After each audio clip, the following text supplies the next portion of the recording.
Hey, what's up, peeps? This your boy True coming to you from Oakman, Alabama, on the best YouTube channel in the universe, Justice Law. Just today, I want to do a dual subject again. The topics of the day will be the police instinct, my opinion of what a policeman must have or should have. There's a lot of police officers that I know of that don't have the police instinct, never wanted to have it. They actually signed up probably for the wrong reasons if they didn't have that instinct in them from the get-go. Some people, uh, unfortunately, are just not good cops, not good officers. They sign up for reasons besides wanting to help the general public. Some of them do it for attention. Some of them do it for what they may call a sense of power over people or authority. Some of them may have, in fact, been picked on in high school, be seeking revenge, kind of the same thing. But in my opinion, um, a police officer should sign up to, or with the intent to help others and to serve the public, not dictate to the public what to do and how to do it. Of course, they have to be enforcers. If people are not doing what they're supposed to be doing, there has to be somebody, or some people might call it necessary evil, or whatever you want to call it. There has to be some median or someone to correct you when you're out of bounds. Just like in a sports game, basketball, football, whatever, you can't go out of bounds and still run to the end zone without any penalties. We need that, or it'd be just chaos. I think that goes without saying. But back to the subject at hand.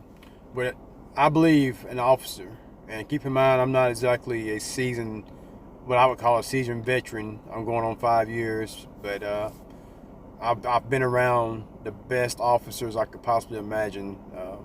I'll name drop them. I don't know if they'll like it or not, but Leo Harville, or Trooper Harville now. Will Wigwire,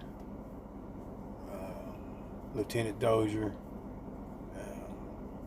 There's guys that's been doing it for so long.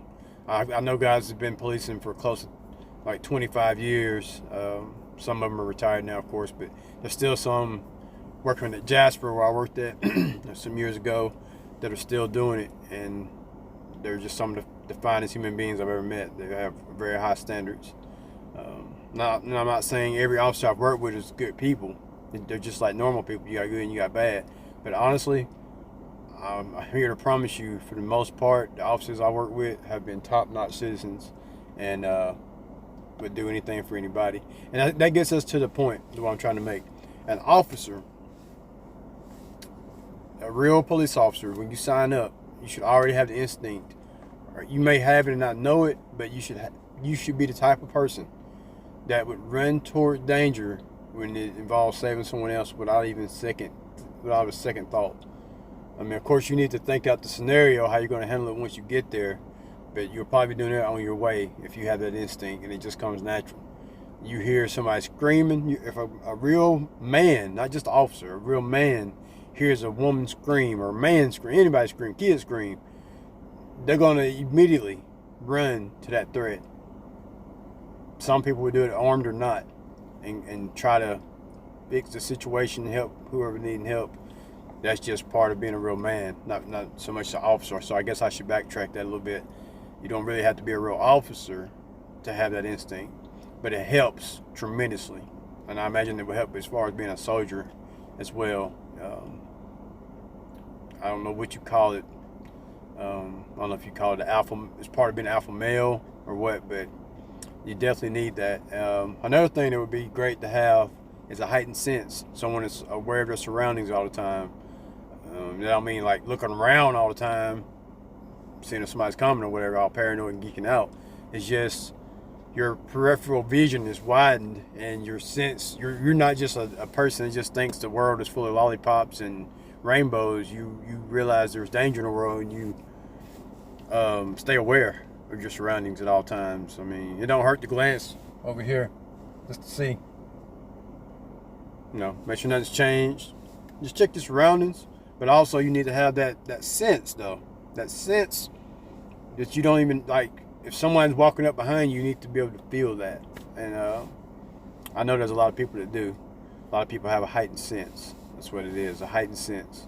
So the alpha male mentality that you're going to save today, and the heightened sense is what it's very beneficial if you're thinking about being a police officer or want to be a police officer or a soldier, I would say. Either one. It would be great to have either one. Those are the type of people I like around me when I go to battle. And most of the guys I've worked with throughout my lifetime have displayed that they have that. So that's that.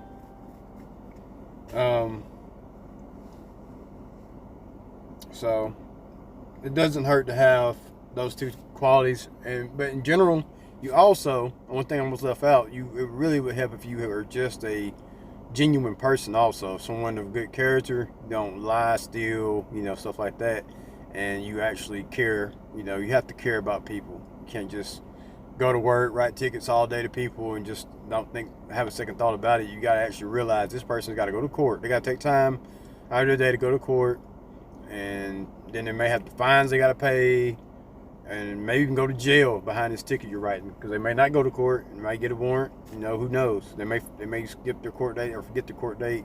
Something may come up and they want a warrant, and a minor ticket could ruin someone's reputation or life, unfortunately. But however, still shouldn't be breaking the law, and you wouldn't have had to deal with that in the first place. So that's all I wanted to say about that. By the way, just got these in. This is the front of mine. Once again, when you order a shirt from Tactical Advantage, you can get whatever you want put on the front. But this is going to be on the back of the shirt. So if you like that,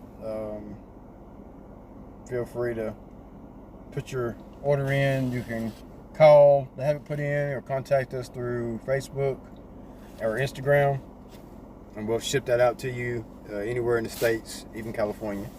So just let us know if you want one of those. Those are the tactical shirts. I'm actually going to come out soon. We're going to have one that has a standard front also. It's going to have the same logo that's on the back on the front, and it's going to have different stuff on the back, but they'll be coming out. You'll see those. And by the way, all the shirts are available long sleeve and short sleeve. So anything you want put on the front and the back. And if you just check the Facebook page as often as you would like, there will be periodic sales available and offers. So just kind of try to stay updated on that, and the different groups that's under the Tactical Advantage umbrella. But that's all I got for you today, pretty much. I was going to talk on the second subject, but I think I'm going to save it for a second video. So I'm trying to keep these videos shorter, because I've noticed I ramble on, and I don't like listening to somebody talk for a long time. So I'm not going to invite my audience to it. I'll keep it short and sweet. This already went over 8 minutes. So if you have any questions, comments, feel free to leave them below. Please subscribe, tell a friend, tell somebody, tell everybody. I appreciate all your support so far. Tactical Advantage has gotten off to a good start, and I really appreciate everybody's support. I've got a lot of positive friends and people that's been joining the group, and I really appreciate everything. But until next time, deuces.